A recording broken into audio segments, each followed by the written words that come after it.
Hi my beloved students, कैसे हो आप लोग। Welcome back to our beloved channel beloved academy. आज के वीडियो में हम कवि अरुण कमल जी के द्वारा लिखी गई नए इलाके में कविता की जो क्वेश्चन आंसर्स है, एक्सरसाइज क्वेश्चन, उन्हीं को डिस्कस करेंगे। पिछले वीडियो में मैंने इसका एक्सप्लेनेशन करते हुए डाला है, तो अगर आपने वो वीडियो नहीं देखा है तो पहले आपको वो देखना चाहिए। मतलब पहले आपको कविता को समझना चाहिए, उसकी एक्सप्लेनेशन पूरी सुननी चाहिए, फिर आपको क्वेश्चन आंसर पढ़ना चाहिए ताकि आपके लिए समझने में आसानी हो। तो चलो शुरू करते हैं। हमारा जो पहला प्रश्न है वो ये है कि नए बसते इलाके में कभी रास्ता क्यों भूल जाता है। तो यार, नए बसते इलाके में कभी रास्ता भूल जाता है क्योंकि वहाँ पर प्रतिदिन नए मकान बनते चले जा रहे हैं। इन मकानों के बनने से पुराने पेड़, खाली ज़मीन, टूटे फूटे घर, सब कुछ गुम हो गए हैं। कभी ने अपने घर तक पहुँचने के लिए जो निशानियाँ बनाई थी वो भी इस नित्य प्रतिदिन बदलाव के कारण मिट गई है, इसलिए कभी रास्ता भूल जाता है।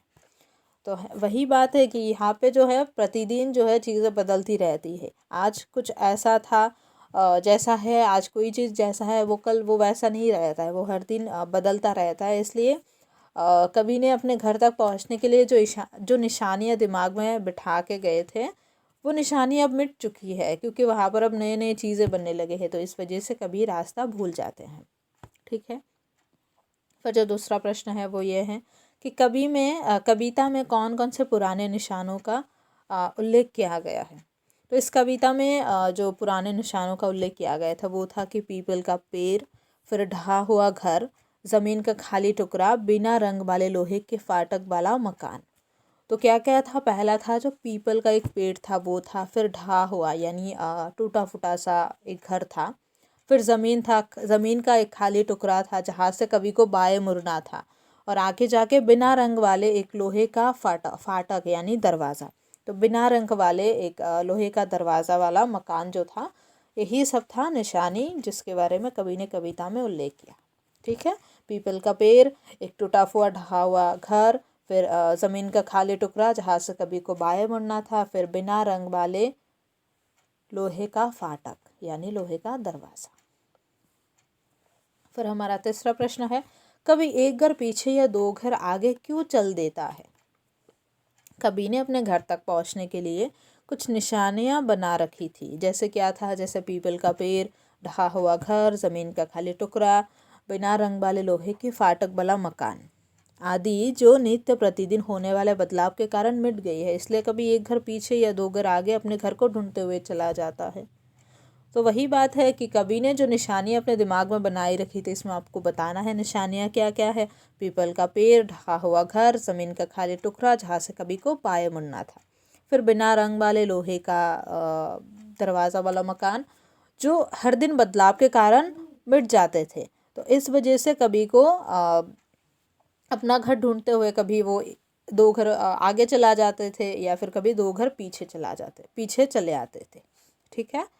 फिर आपको प्रश्न नंबर, अब हमारा जो 4 नंबर है वो है कि बसंत का गया गया पतझड़ और बैसाख का गया भादों को लौटा से क्या अभिप्राय है। तो ये मैंने आपको कविता समझाने के टाइम में भी कहा था कि बसंत का गया पतझड़ और बैसाख का गया भादों को लौटा से अभिप्राय ऋतु परिवर्तन और एक लंबे अंतराल से है।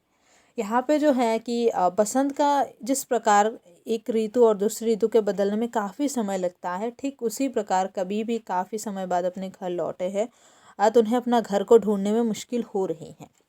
तो वही बात है कि कभी को ऐसा लग रहा है वहाँ पे जो चीज़ें होती है बदलती रहती है, तो वो कह रहा है, मतलब उन्होंने ये तुलना की है कि जैसे बसंत में कोई अगर इंसान जाता है तो बसंत का जैसा मौसम रहता है, जैसी हालत रहती है प्रकृति का, वो पतझड़ के टाइम पे नहीं रहता है।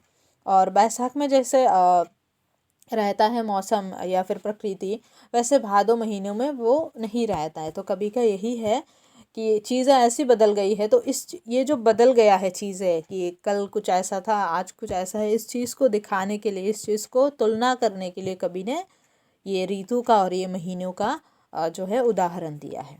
ठीक है।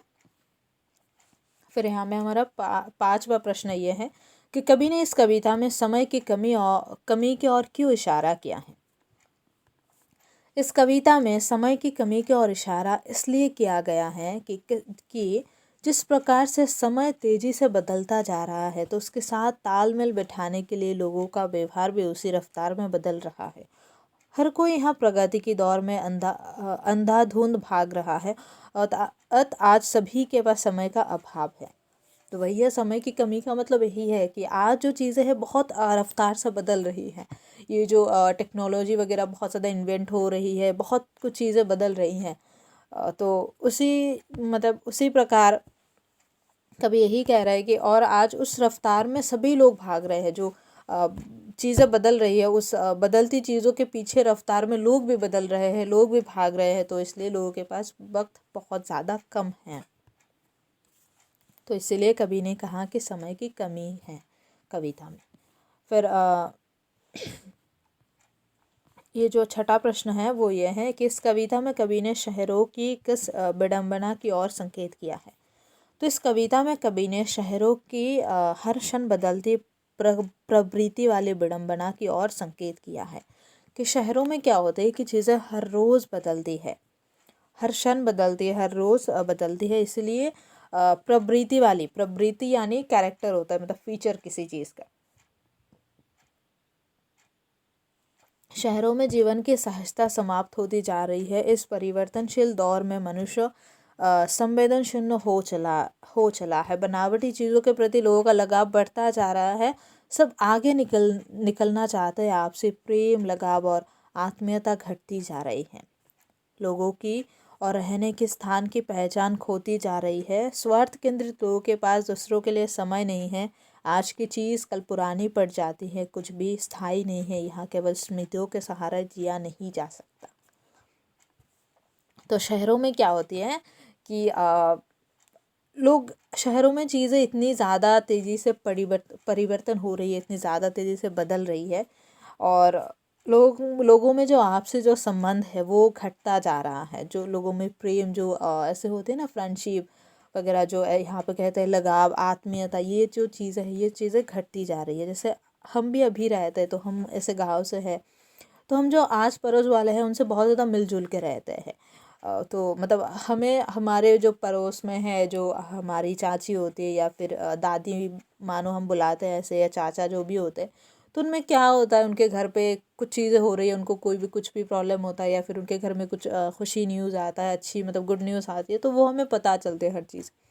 बट मैं ऐसे पढ़ने के लिए मैं जहाँ पे मैं रहती हूँ, कॉलेज में, शहर में जहाँ पे मैं रहती हूँ, वहाँ पे ऐसा नहीं है। मैं जहाँ पे रहती हूँ मुझे मतलब अपने जो पड़ोसी है, मतलब जिस घर पे मैं रहती हूँ, मतलब उनके पास वाले घर में, नेबर वाले जो घर है, उस घर में कौन कौन है, कितने लोग हैं, उनका चेहरा कैसा है, वो भी मुझे नहीं पता, क्योंकि वहाँ पे ऐसा है ही नहीं। मैं जहाँ जिनके घर पे रहती हूँ मुझे बस उन्हीं के साथ बात वगैरह होती है मेरी, और वो अलग है तो वो अलग से रहता है।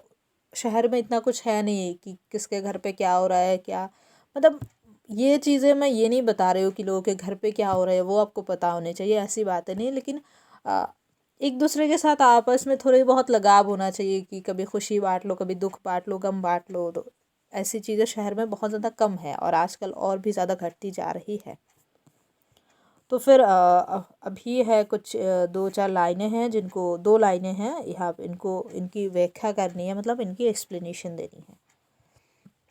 तो पहला यही है कि यहाँ स्मृति का भरोसा नहीं, एक ही दिन में पुरानी पड़ जाती है दुनिया। तो कवि कहते हैं कि ये जो दो लाइनें हैं इसकी व्याख्या करते हैं कवि कहते हैं कि आज के इस बदलते परिवेश में स्मृतियों के सहारे नहीं जिया जा सकता है, क्योंकि आज प्रतिदिन दुनिया का नक्शा बदलता रहता है। समय की गतिशीलता के साथ दुनिया भी गतिशील होती जा रही है।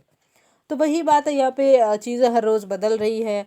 तो आपने अगर स्मृति मतलब क्या होती है, हमारी याद है। तो कल मैंने कुछ देखा था, उसकी यादें मेरे दिमाग में छप गई है, लेकिन आज चीज़ें बदल गई है तो मैं उस कल की यादों के सहारे में नहीं जी सकती।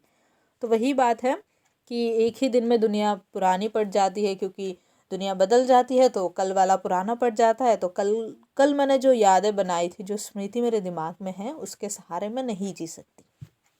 ठीक है। फिर हमारा आठवां है कि समय बहुत कम है तुम्हारे पास, आ चला पानी ढा आ रहा आकाश, शायद पुकार ले कोई पहचाना ऊपर से देख कर। तो इस जो पंक्ति में इसमें कवि ने समय की कमी की ओर इशारा किया है। समय की गतिशीलता के कारण पहचान के पैमाने बदल चुके हैं, क्योंकि आज कुछ भी स्थायी नहीं है। तो कवि कहता है कि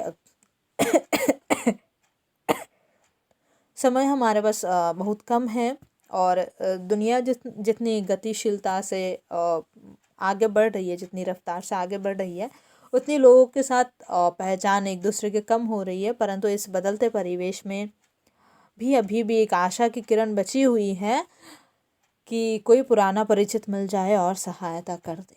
तो जैसे कभी ढूंढ रहे हैं अपना घर, तो कहते हैं कि अब बारिश भी आ रही है, मेरे पास ज़्यादा वक्त भी नहीं है, तो अब मुझे बस यही उम्मीद है कि ऊपर से मुझे कोई मेरा पहचान वाला देखकर पुकार ले कि आ जाओ, यही तुम्हारा घर है और ढूंढने की ज़रूरत नहीं है। कहने का मतलब ये है कि ये चाहे कितनी भी नेगेटिविटी हो, सारे सिचुएशन नेगेटिव है, मतलब लोगों में लगाव कम होता जा रहा है, लोगों में प्रेम कम होता जा रहा है, दुनिया रफ्तार से बढ़ रही है, लेकिन फिर भी इन सब में भी कवि को एक पॉजिटिव साइन, एक पॉजिटिव निशानी मिलने की उम्मीद है। और यही चीज़ है बेटा कि चाहे कि चीज़ें कितनी भी नेगेटिव हो, चाहे कितना भी और सिचुएशन हो, आपको हमेशा एक ऑप्टिमिस्टिक नेचर रखना चाहिए कि चीज़ें अच्छी होगी, अपने अंदर विश्वास रखना चाहिए और पॉजिटिविटी अपने अंदर हमेशा मेंटेन रखना चाहिए। तो दैट्स इट फॉर टुडे। अगर वीडियो अच्छी लगी तो लाइक करो, मेरे एक्सप्लेनेशन अच्छे लगते हैं तो चैनल को शेयर करो, लोगों को सब्सक्राइब करने के लिए बताओ। और अगर मेरे साथ जुड़ना है तो @प्रेयशी सूत्रधर करके इंस्टा पे सर्च करोगे तो मैं मिल जाऊँगी, मेरे साथ जुड़ सकते हो। और अगर चैनल के रिगार्डिंग कोई क्वेरीज है, डाउट्स है, तो इस चैनल का जो इंस्टा ID है @beloved academy, उस पर आप लोग मेरे साथ डायरेक्टली बात कर सकते हो। Thank you so much.